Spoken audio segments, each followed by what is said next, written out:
Hi, welcome to today's brief book review. A slight departure this week. Normally I review fiction books, but today it's a non-fiction book. And it's a fiction book that was actually released a year ago today. I'm recording this on the 2nd of September 2022. This book was released on 2nd of September 2021.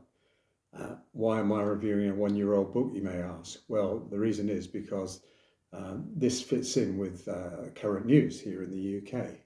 So in the UK, currently the Prime Minister is standing down, and there has been an election there's an ongoing election to nominate his successor, the leader of the Conservative Party, who by default will be Prime Minister.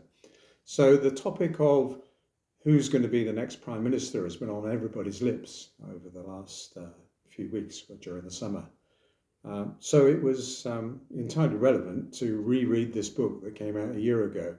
The book's called The Prime Ministers We Never Had, Success and Failure from Butler to Corbyn. The author is a guy called Steve Richards. Steve Richards is a well-known political journalist, columnist, presenter, well-regarded, well-informed, and generally regarded as a good commentator, a good and balanced commentator.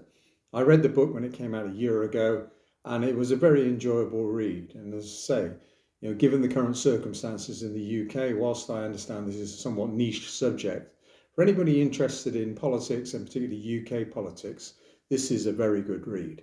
So, okay, Cliff, what's this book about, I hear you say? Well, the book starts off with an introduction, and with any list, there is always going to be debate. But this list, the author explains, is a list of people that were regarded as political heavyweights, but never quite got the top job. Having said that, all the people in this book had the opportunity at some time or another to get that top job as Prime Minister, but for many reasons didn't get it. So we've got 11 people that finally made the list, 10 chapters. How come, you say? Well, one of the chapters covers two brothers, and you can probably guess who those two are. So I'll try and keep this brief because this is supposed to be a brief book review. So who's the names in the frames? Well, chapter 1 deals with Butler, Richard Austin Butler, very often referred to as the best Prime Minister we never had. Covered for Winston Churchill when he was ill. Well, had a couple of cabinet positions, was expected to be Prime Minister, but never quite made it.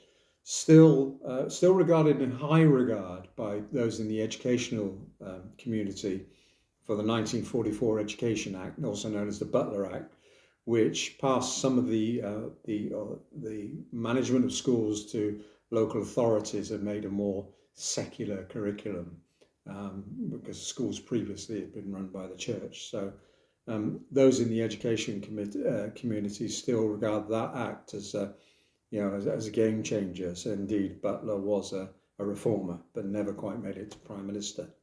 So that's chapter 1. Chapter 2, Roy Jenkins. Roy Jenkins could have possibly been Prime Minister, both as a Labour MP and an SDP MP. Roy Jenkins is one of the people that formed the Social Democratic Party, which was a breakaway party from the Labour Party. Chapter 3, Barbara Castle. Barbara Castle had 3 cabinet posts in the Wilson government from 64 to 70, I believe, if I remember rightly. Her most famous job was Transport Secretary, in which she introduced the breathalyzer. There's an amusing anecdote in that particular chapter where somebody writes to her to complain about the breathalyzer because it's absolutely ruined their darts matches. And again, Barbara Castle wasn't a shy and retiring type. She was very ebullient and well liked within the community, but again, never made it to the top job. Chapter 4, Denis Healey. Denis Healey, perhaps best known as the Chancellor, had to go to the International Monetary Fund and get a bailout, but he also served as a very competent Defence Secretary as well and was well liked within the Labour Party, but again, didn't make it to the top job. Chapter 5, Neil Kinnock.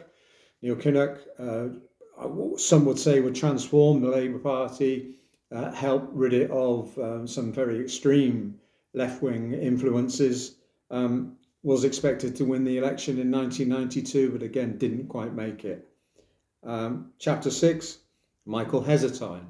Heseltine was a reformer, also known for his slightly outlandish behaviour by the time he seized the mace in the House of Commons, but he wasn't a Thatcherite, and perhaps that stood against him. But again, a very competent and able politician, but that never quite made it to the top job.